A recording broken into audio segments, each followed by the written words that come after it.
All right, I think we're live.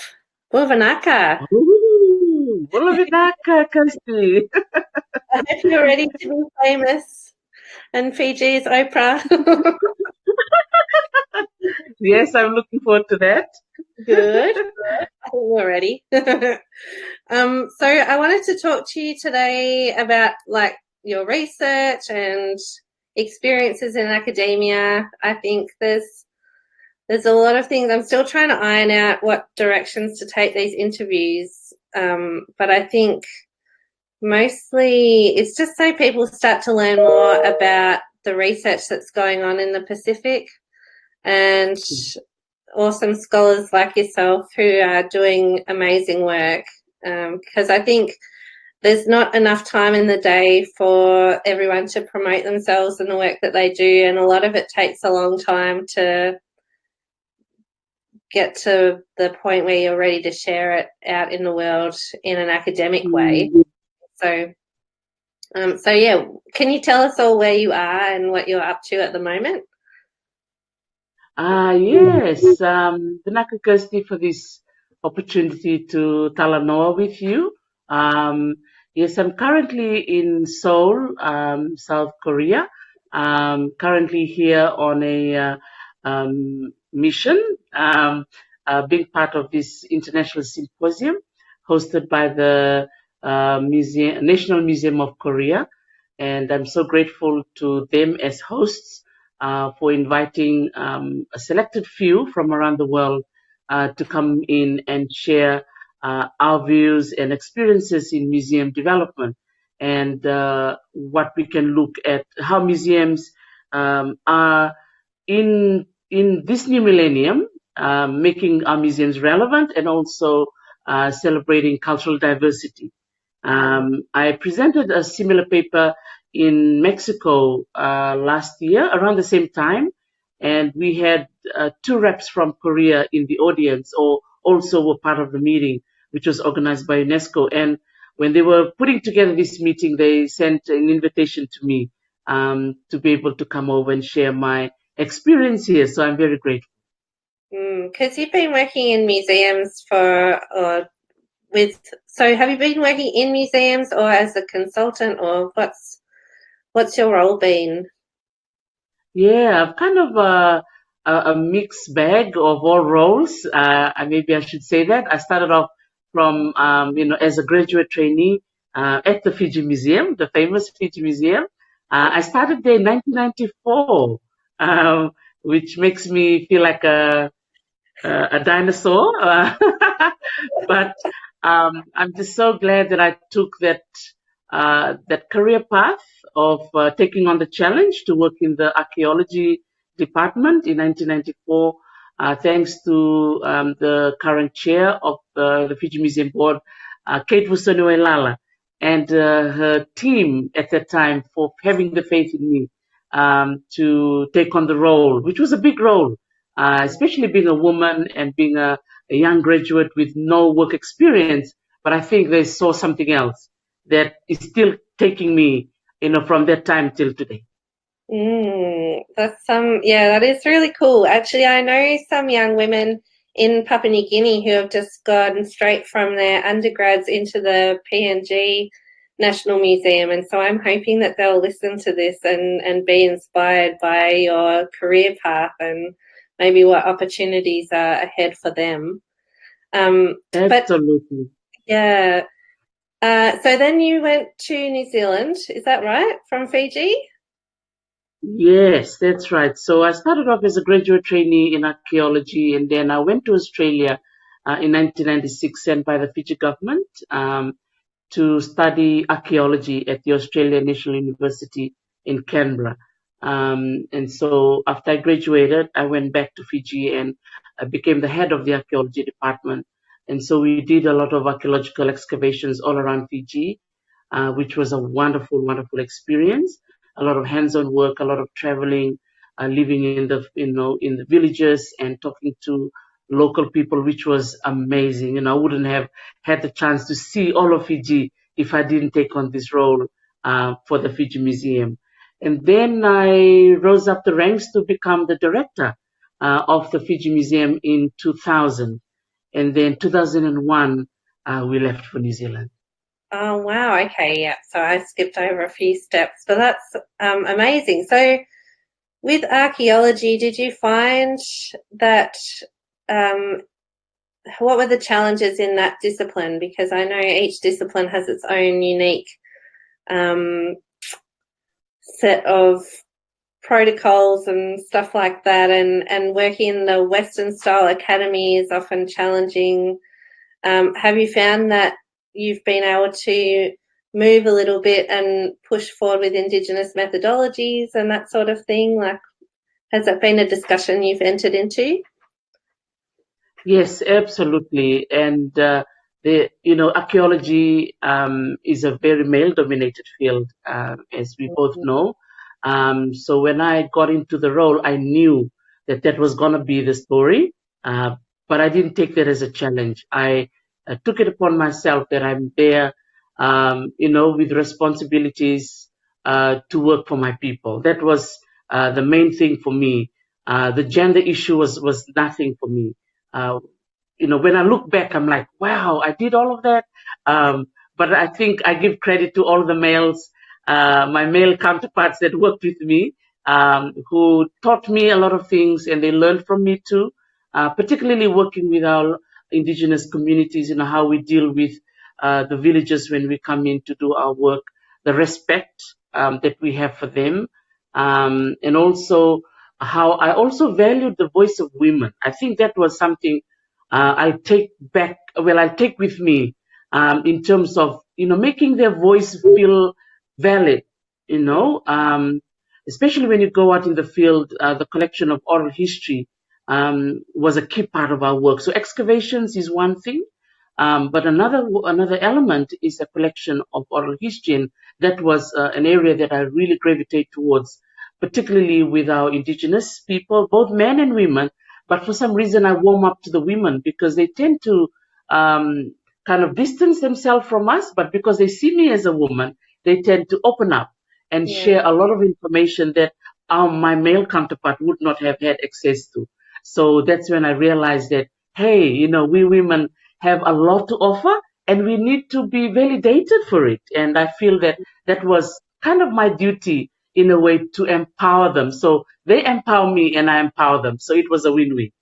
Yes, that's so cool. I think I read it might have been in your thesis that you said that you kind of decided to just roll with your femininity and actually play into that more, really embrace it when you were in the field and doing your research. Can you say a little bit more about that? I think sometimes there's pressure when you're in a male-dominated field to act more masculine.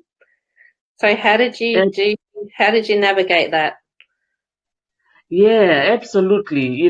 That's a very good point. I didn't try you know, to change me to fit into to them. I actually just became myself, and I morphed into the role. I created space within myself to make the work easier for everyone. And I remember many of my trips. Like, I hardly have any fights with anyone, and I became kind of sort of like the go-between in many situations.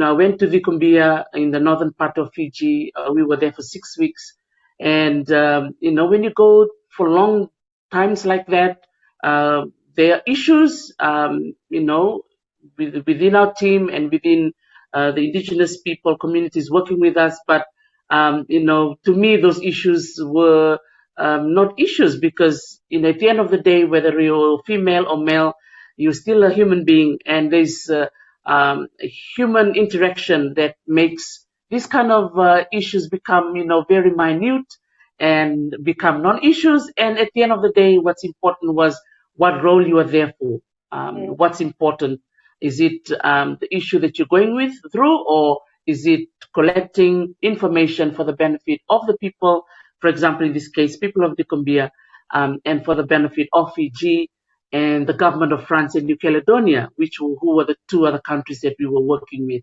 So, yeah, it was a lot of ambassadorial role that you have to play, in those kind of situations. But yeah, I just morphed into it and just create space that was fun and educational at the same time. Yeah, that's cool. I think you're very easygoing and patient and probably a good diplomat and negotiator. Those might be some of your best attributes. I wanted to know too, are there differences between working in the Fijian Museum and then going to somewhere like Australia or New Zealand, which is a settler colonial society or has that history? What are the differences you noticed? Is there anything that stood out? Yes, I think first and foremost, in Fiji, the option of working in museums is not usually like the first option. It's usually people go through like meander through other careers and they end up in the museum. So it wasn't like the first choice. Because working in museums or the view of the local people to museums was like the museum is not for us. We always been taught or being made to believe that museums are for non-Fijians. Therefore, there was a big space there. And when I compare it with Australia, New Zealand, the training, the resources, the funding, there's a lot of that support because New Zealand and Australia, they've kind of way ahead of us in terms of museology and archaeology and anthropology. But I value a lot of things at the Fiji Museum because we come, even though you may not have academic training or you don't have that academic credentials, but we come with so much lived experience that was so important in the role. To me, that's kind of the difference that a lot of us in the islands, in Fiji, we must take that experience seriously and not look down upon it because a lot of those lived experience, you can't get it in any university. You bring those skills with you, that skill set that will be enhanced if you take that into an academic level. So that's something I really want to encourage a lot of our Indigenous listeners who may be looking at working in museums is never look at their indigeneity as a negative aspect of them. No, it is a huge plus. And if they add academia with it, the world is their oyster. And I think that's something that needs to be shared, which I think I see as the two big differences. So in Australia, New Zealand, a lot of resources, a lot of money, a lot of, training, you name it, everything is there. But in the islands and in Fiji, we don't have that, but we have the heart and the lived experience that we bring along to the world. Yeah, that's cool. I think that that's been one of the things that's frustrated me the most about academia lately is that you notice that those lived experiences are not valued as much in kind of the academic knowledge building spaces. That's how I've felt anyway. And, people aren't just their minds or just one thesis or whatever, they're a whole person. Anyway, so I'm still trying to think that through and think about ways to build more respect for that in the academy. I think that needs to be really carefully thought about because I think it's still an institution which is a bit soulless. Is that too hard? Maybe. I was thinking too. I had another question for you. Now I've lost my train of thought. But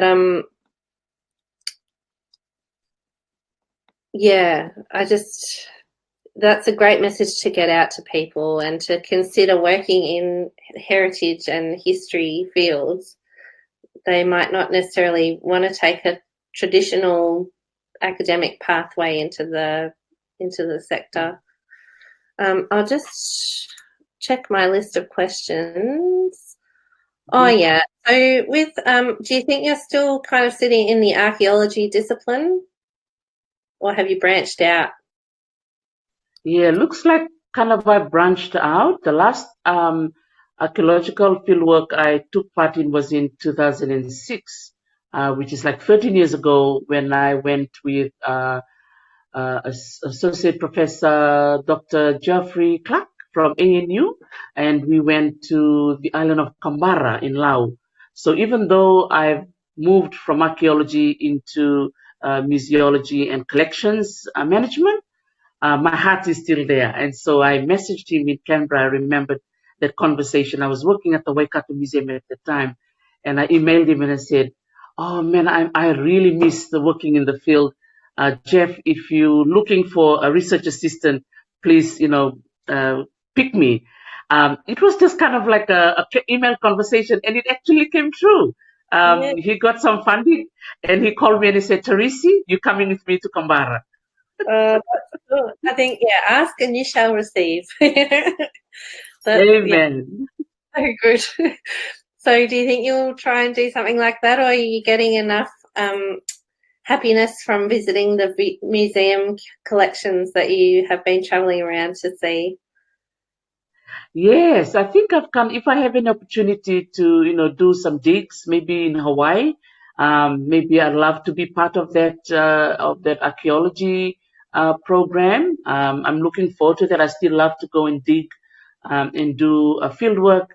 On the flip side, I'm really enjoying working in the museum collections, looking after the stuff that are excavated. So it looks like my journey. I started off in the field, and then I made my way into the museum collections. And I'm loving working in the museum collections and wanting to know, the history of these artifacts and telling the story and be the voice for these artifacts. And I just love it. I love it. So I'm now kind of in my little world of museum collections and exhibitions. But if anytime somebody invite me for any archaeological fieldwork, I'm there. So anyone is listening, put my name down. Yay. It sounds like you're able to kind of follow along with some of the artifacts and be there for their life cycle now that they've come out of the earth and into a different arena. So that's lovely. And being the voice for them, I mean, that's, what an amazing thing to do. So can you tell us, to wrap up, what are you doing now at the University of Hawaii? Because you've got this amazing new job, right?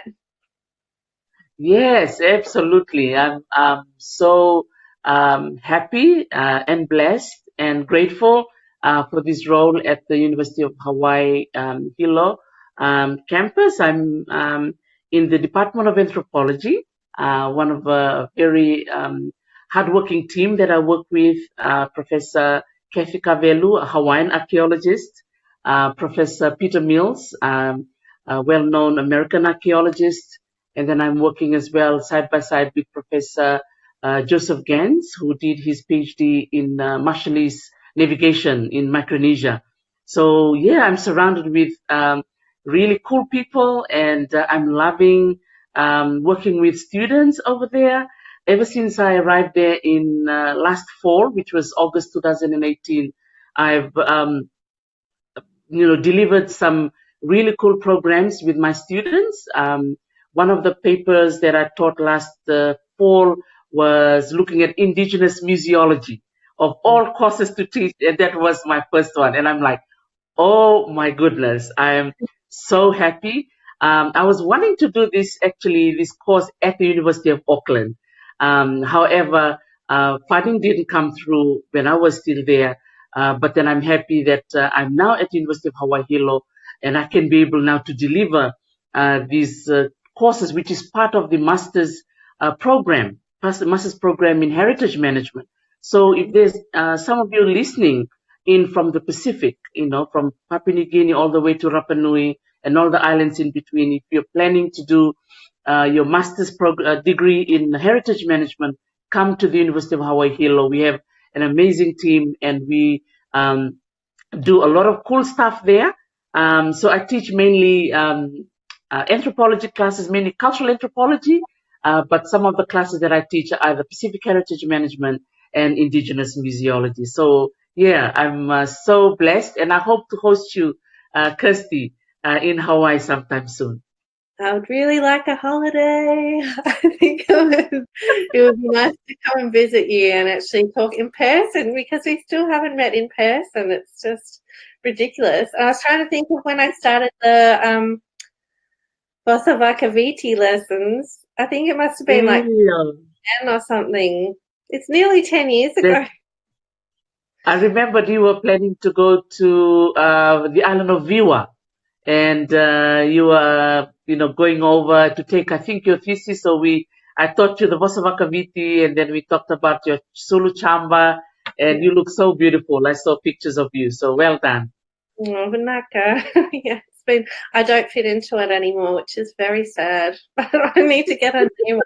I was going to do 77 and I forgot all about it. I found these Kava pills.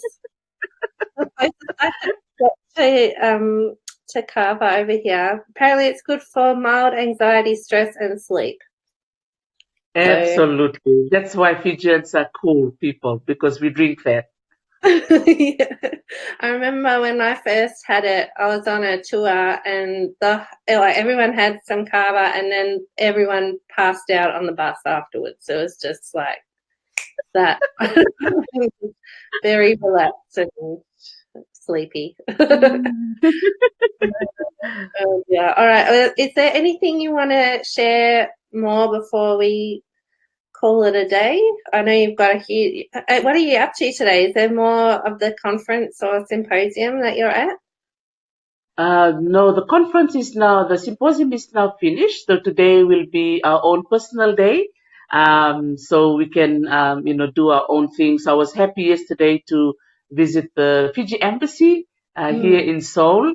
Thanks to Facebook, I got a comment and a message from one of my classmates in Fiji that lives in America, Marida, who contacted me and said, "Hey, her auntie actually is the ambassador." And so I turned up yesterday, and it was really nice to have a little bit of Fiji here in Seoul. But today is just a relaxing time, maybe a time to digest all the amazing information that I've acquired over the last couple of days. I went to the National Palace Museum last night, and I think I can see the Museum of Art History. I think it's just across from my hotel, so I might actually go there and pay a visit and say hello to them.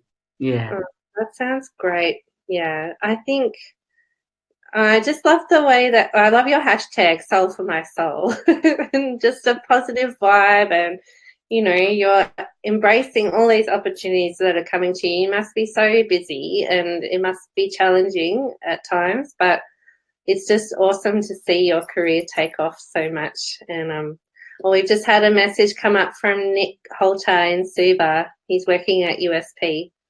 Oh, yes, Bula Nick, Bula Vinaka. Vinaka for listening. Awesome. All right. Well, take care getting home. And yeah, Vinaka for your hard work. I think you're making a difference in a lot of people's work lives and lives generally. I know you've been a really beautiful moral support to me over the years, so I really appreciate it and look forward to working with you more. I think we should maybe use social media a little bit more. We could do some more interesting stuff and see what happens. Absolutely. Yes, absolutely. There's so much, we can celebrate and share and empower ourselves, first and foremost, and also, empower those that are around us and those that follow us in our field of study. And I think also like to acknowledge the staff at the Bishop Museum, Dr. Alice Christoph, who has, really opened up the Fijian vault over there to allow me to come like on a monthly basis to come and look through 30 artifacts per month and update the information and put in the Fijian information that needs to go in there, correct the spelling, correct the place where it's from. And I also like to give credit to the Pacific Collection Access Project at the Auckland Museum. Thanks to Jamie Williams, Barbara Afitu Queen Bee. We call her our Samoan Beyonce. And Kolokesa Mahina Tuai, Puli Malo Pereira, Chowana Monolangi, and Alipate Trail, wonderful team that we actually went through the whole Fijian collections in Auckland. And that project, the PCAP project, has really set the scene for all international museums to follow. And yeah, I've also talked about them here in Korea 2 days ago.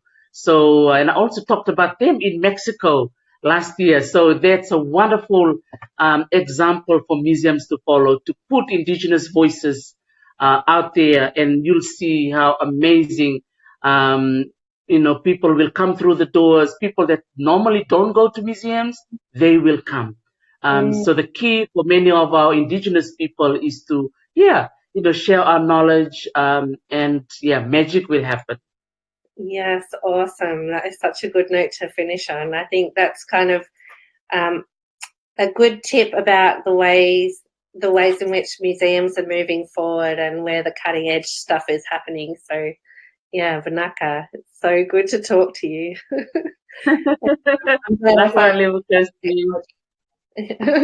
Yeah, have a great day. I'll message you later.